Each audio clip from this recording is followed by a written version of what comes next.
Welcome back to the channel, everybody. I am Flash, and thank you for joining me for another Marvel Snap video. This video here, we have a deck that was played in the most recent Marvel Snap tournament, brought to you by Second Dinner, by one of my own members of my community here, great guy. And let's just get into the ins and outs of the deck, and I'll explain all the details. Let's check it out. All right, so before we get into the details of all of this, if you could do me a favor, do the usual things, like, subscribe. Like I said, we got a lot of good traction here. Take a second, just real quick, hit the like button, please. All right, or dislike, it's fine. Now, what we have here is the Midnight Thanos. I know you're like, oh, it's Thanos. Yes, there was a lot of Thanos played at the tournament. I understand that. But shout out to our my friend here, I Am Frostman, who took this deck, played it to, I believe what he said, 7-2 record. He said he was one win and 1 point off of making the top 8. So this was almost a top 8 deck. And you're like, oh my God, it's Thanos. But think about it. It's Affliction that right before the start of the tournament, I asked, we were kind of spitballing ideas, and he kind of wanted to represent the Midnight Gang. So I was like, listen, man, it's going to be Thanos, this or this, depending on how you want to play this out. So we went with Thanos, and I was like, you know what? Nobody is playing Thanos Affliction, like nobody. So take that. Take two strong, and I always tell you, take two strong archetypes, smash them together, come up with something. Now, what we have here, let's go through the deck.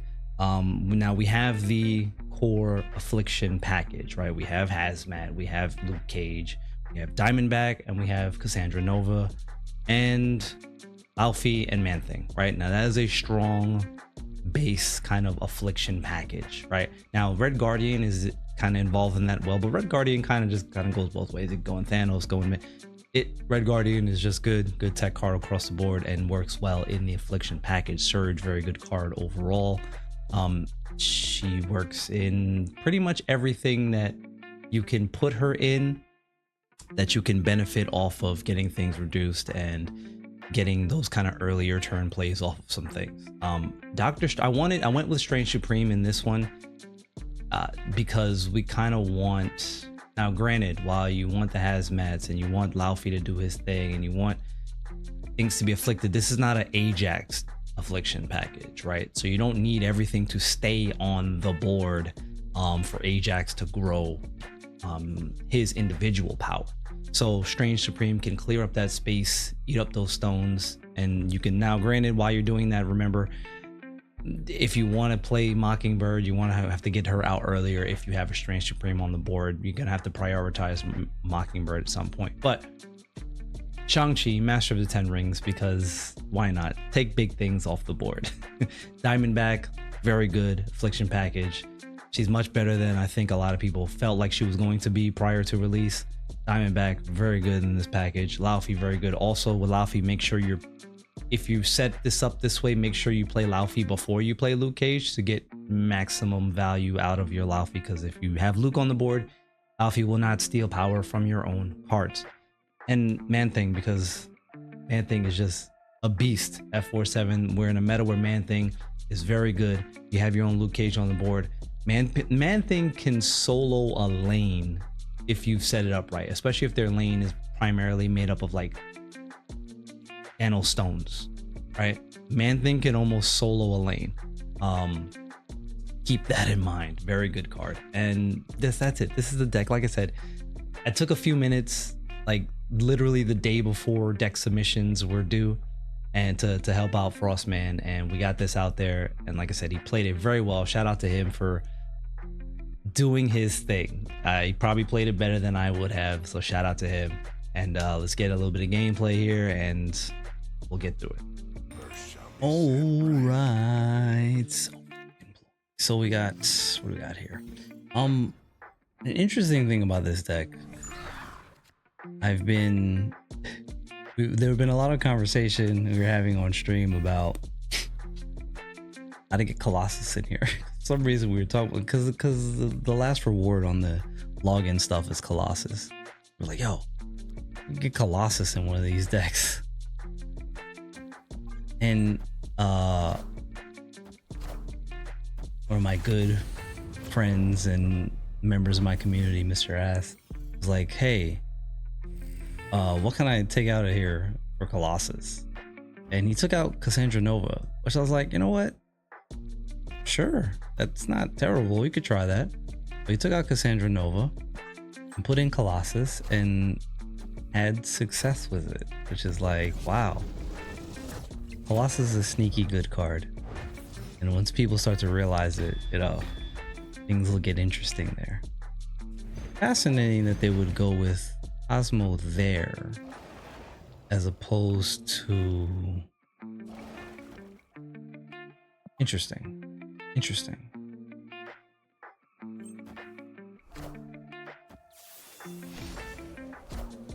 Ouch. Be still my gentle heart. That's okay, because Cassandra now comes into non-Shang-Chi range, so I'm fine with that. Also, we've got Diamondback there. I like that. Diamondback's a good play. We can get the Time Stone out.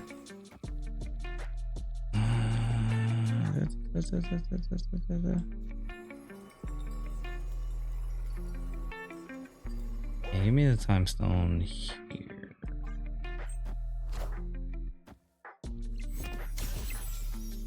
Diamondback's very good there. Jotunheim. I need their Strange to get into Shang-Chi range. All systems go. Just need this next. There we go. Do we have Fryo? We do have Fryo. Fabulous. Okay, so here's the play. We just Shang-Chi their face off. That's the play. That's the plan, and we're sticking to it. I don't know if we win, but let's find out. Master of the 10 Rings, go. The hell with it. Send it up to the staff gods to see what happens here. I mean, they have Thanos, obviously. Maybe they play Thanos mid and I can get away with this. Rogue. Ouch. That's not a good flip for me. I don't like that. Do we win though? We should, because we have the Jotunheim advantage. Bang. Gotta love it. Gotta love it. I mean, listen. We'll keep the train rolling. I'll just keep, you know, I don't want to have to make cuts on this, right? So we'll just keep going.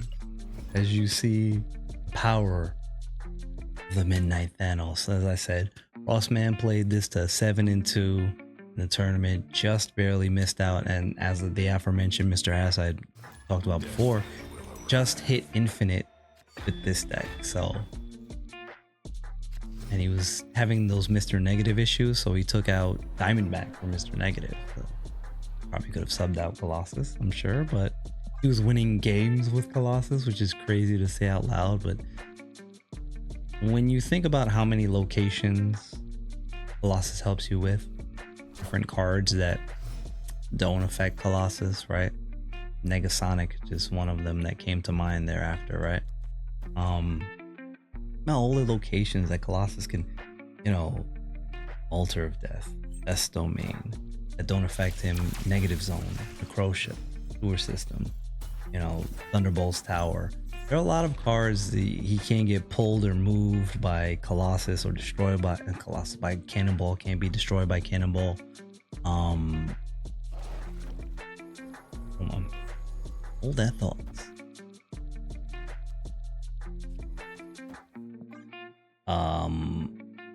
Can't be pulled by stuff like Polaris, or can't be moved by Juggernaut once he's been revealed, of course, because Juggernaut can remove unrevealed cards. Cannonball, I mean, Colossus is sneaky, kind of good and playable. I would, and I've said this before, I think Colossus' play rate might spike if it goes to a 2-4. If they move Colossus to a 2-4, his play rate, I would believe would spike. It's my humble opinion. Whether or not that's inherently true is neither here nor there, but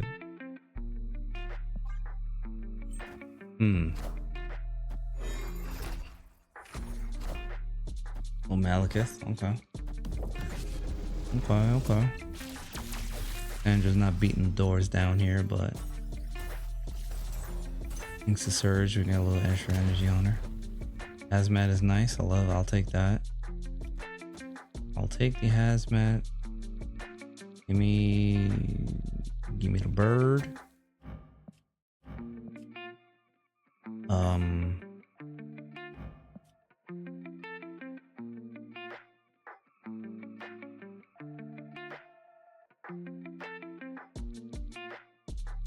And you know what? I was gonna say give me the bird and one of these, but like, is that even necessary mid? At that point, let's just go Thanos and just be done with that. Like, put out the 12 banger right there. Oh.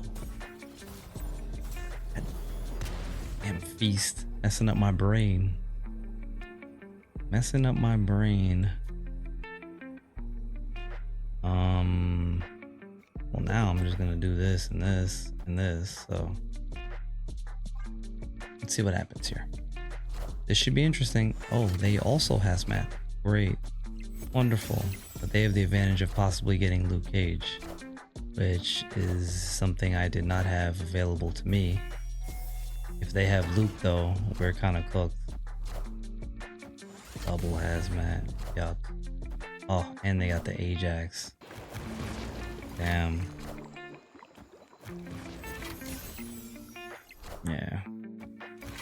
Yeah, we are fried. We are fried. Yeah, they got the Luke.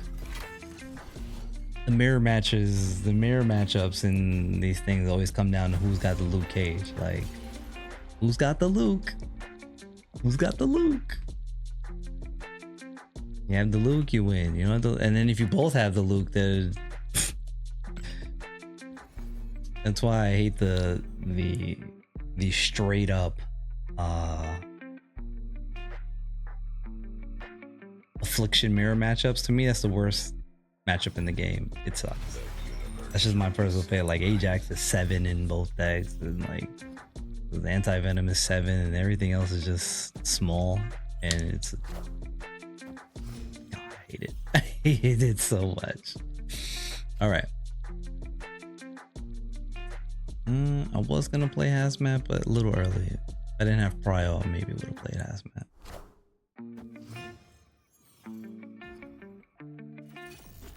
On an embassy? Okay, I'll take that. Definitely gonna go ahead and get Cassandra Nova out here. Maybe in this lane.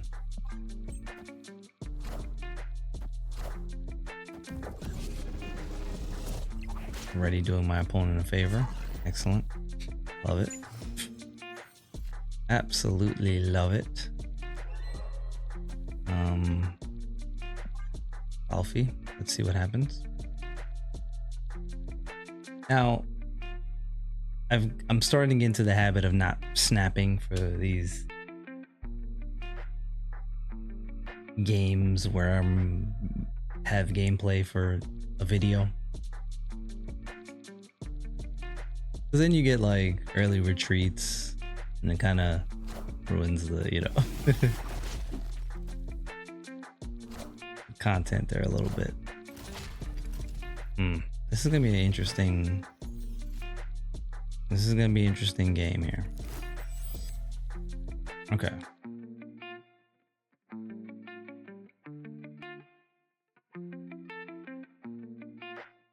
I could get stones out. No Sam for them, which is good for me, but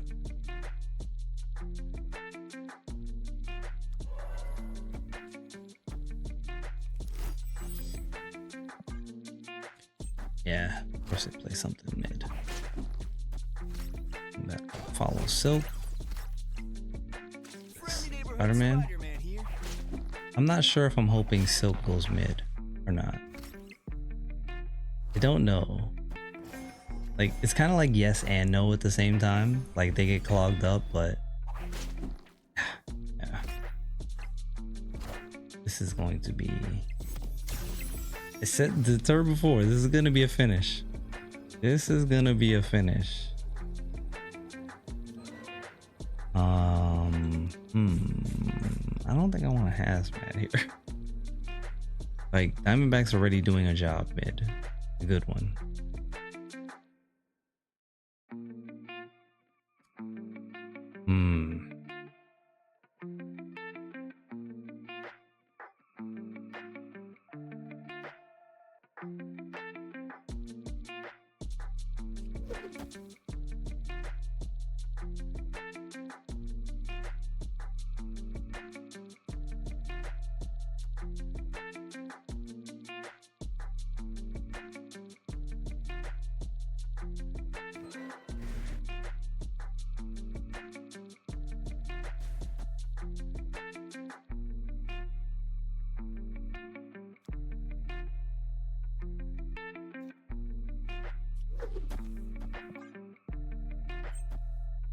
Yeah, Master of the 10 Rings. Okay, got me with that. Got me with that. There's a world where Red Guardian in the left lane is the right play. There's always a lot of times there's an instance where you're like, oh, if I had made that play, you just end up winning. You know, it comes down to 50-50 in a split, but I promise you, when I tell you this deck is very good, playing it earlier on ladder, I'm about 2,000-3,000 rank. Like I said, Frostman 7-2, Mr. Ashes hit infinite. This is a strong deck. It has the utility of the Thanos, it has the power of the Affliction, and a little room to make a cut or an adjustment here or there definitely goes the distance. All right, close this thing out. All right, so that is the Midnight Thanos Affliction. I very much appreciate all y'all checking that out. And again, shout out to I Am Frostman. Awesome friend, awesome member of the community. One of my mods for other people, and the Power On homie, the Power On family. So thank you so much for taking the Midnight Thanos into the tournament and showing that, you know, things, you don't always have to do the straightforward thing. And yes, I know Thanos is very straightforward, but you can do it so many different ways, and this was just one of the ways that it could be done and have a level of success. Say, listen, 7-2 and just missing out on top 8 is nothing to sneeze at. So shout out to Frostman, and thank y'all so much. I appreciate each and every one of you for checking out my videos and keeping the traction going on this. And I am Flash. You have been wonderful. This is here hanging out with the Midnight Gang. I appreciate y'all. I will catch y'all on the next video.